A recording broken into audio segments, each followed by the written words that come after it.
নমস্কার, শুরু করছি আজকের আলোচনা।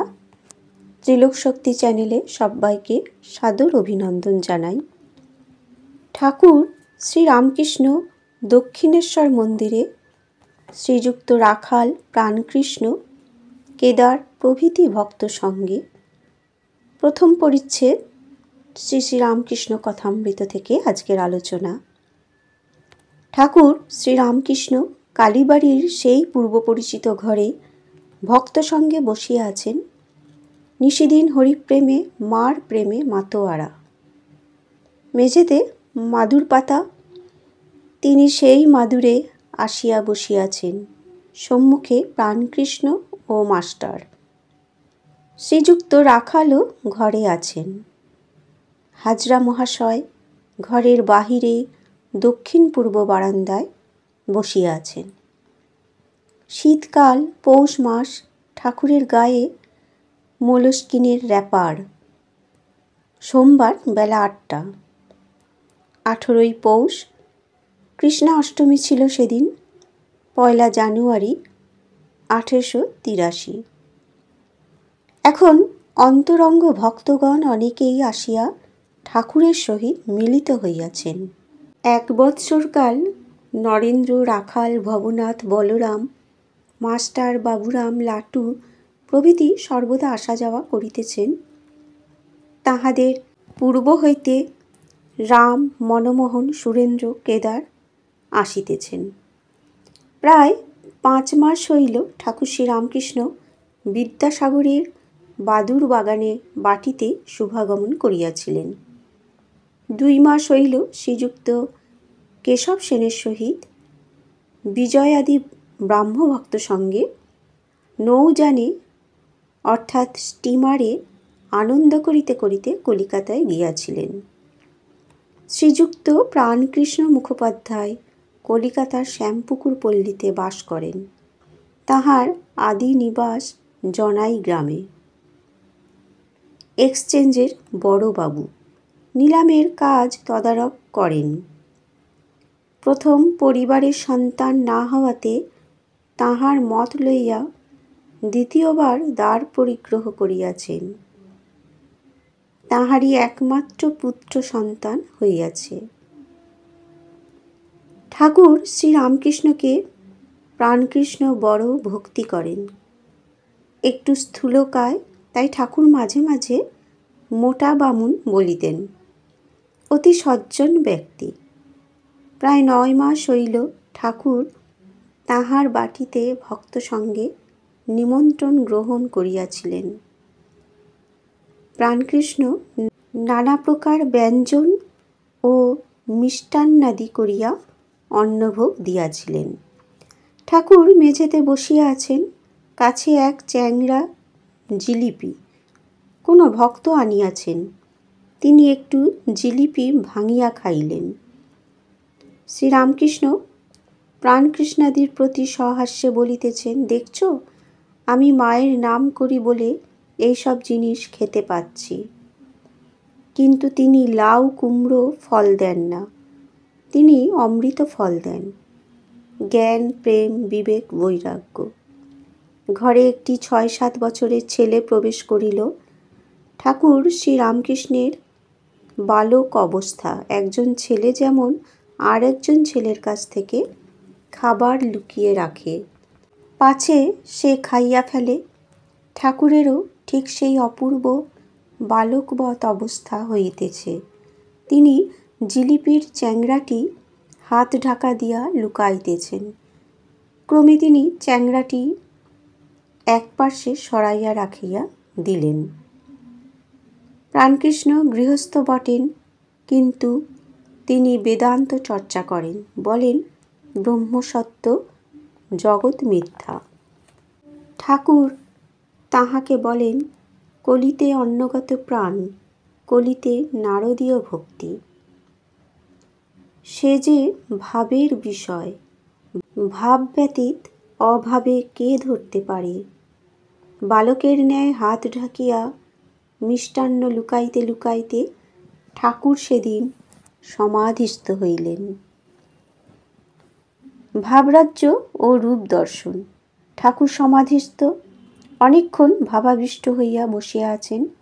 দেহ নড়িতেছে না, চক্ষু স্পন্দহীন, নিঃশ্বাস পড়িতেছে কিনা বুঝা যায় না।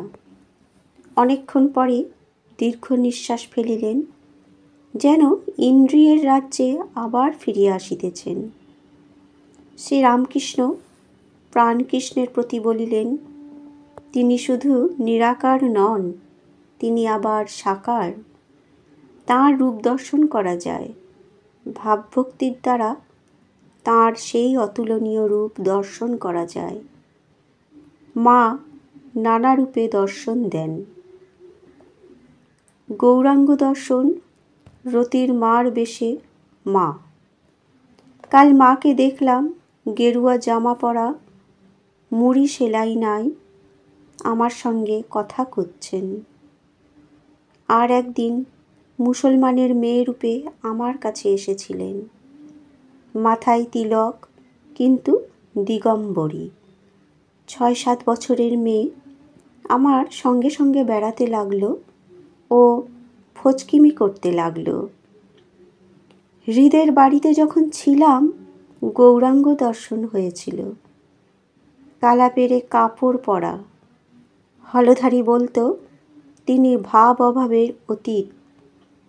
আমি মাকে গিয়ে বললাম, মা, হলধারী এ কথা বলছে, তাহলে রূপটুপ কি সব মিথ্যা?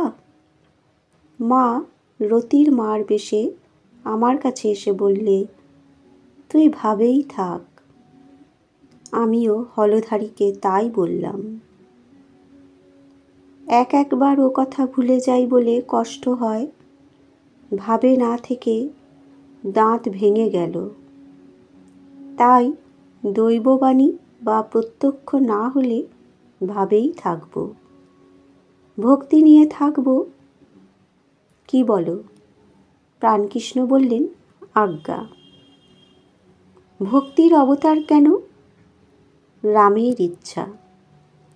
শ্রীরামকৃষ্ণ বললেন, আর তোমাকেই বা কেন জিজ্ঞাসা করি? এর ভিতরে কে একটা আছে, সেই আমাকে নিয়ে এইরূপ করছে। মাঝে মাঝে দেবভাব প্রায় হতো। আমি পূজা না করলে শান্ত হতুম না। আমি যন্ত্র, তিনি যন্ত্রী। তিনি যেমন করান তেমনি করি, যেমন বলান তেমনি বলি। প্রসাদ বলে ভবসাগরে বসে আছি ভাসিয়ে ভেলা। জোয়ার এলে উজিয়ে যাব, ভাটিয়ে যাব ভাটার বেলা। ঝড়ের এঁটো পাতা কখনো উড়ে ভালো জায়গায় গিয়ে পড়ল, কখনো বা ঝড়ে নর্দমায় গিয়ে পড়ল। ঝড় যেদিকে লয়ে যায়। তাঁতি বললে, রামের ইচ্ছায় ডাকাতি হলো। রামের ইচ্ছায় আমাকে পুলিশে ধরলে, আবার রামের ইচ্ছায় ছেড়ে দিলে। হনুমান বলেছিল, হে রাম, শরণাগত শরণাগত। এই আশীর্বাদ করো যেন তোমার পাদপদ্মে শুদ্ধা ভক্তি হয়, আর যেন তোমার ভুবনমোহিনী মায়ায় মুগ্ধ না হই। কোলাব্যাং মুমূর্ষ অবস্থায় বললে, রাম যখন সাপে ধরে তখন রাম রক্ষা করো বলে চিৎকার করি, কিন্তু এখন রামের ধনুক বিঁধে মরে যাচ্ছি, তাই চুপ করে আছি। আগে প্রত্যক্ষ দর্শন হতো এই চক্ষু দিয়ে, যেমন তোমায় দেখছি। এখন ভাবাবস্থায় দর্শন হয়। ঈশ্বর লাভ হলে বালকের স্বভাব হয়, যে যাকে চিন্তা করে তার সত্তা পায়। ঈশ্বরের স্বভাব বালকের ন্যায়। বালক যেমন খেলা ঘর করে, ভাঙে গড়ে, তিনিও সেইরূপ সৃষ্টির স্থিতি প্রলয় করছেন। বালক যেমন কোনো গুণের বশ নয়, তিনিও তেমনি সত রজ তম 3 গুণের অতীত। তাই পরমহংসেরা 10-5 জন বালক সঙ্গে রাখে, স্বভাব আরোপের জন্যে। আগরপাড়া হইতে একটি 20-22 বছরের ছোকরা আসিয়াছেন। ছেলেটি যখন আসেন, ঠাকুরকে ইশারা করিয়া নির্জনে লইয়া যান ও চুপি চুপি মনের কথা কন। তিনি নূতন যাতায়াত করিতেছেন। আজ ছেলেটি কাছে আসিয়া মেঝেতে বসিয়াছেন। বন্ধুরা, আজকে শ্রী শ্রী রামকৃষ্ণ কথামৃত পাঠ এ পর্যন্তই।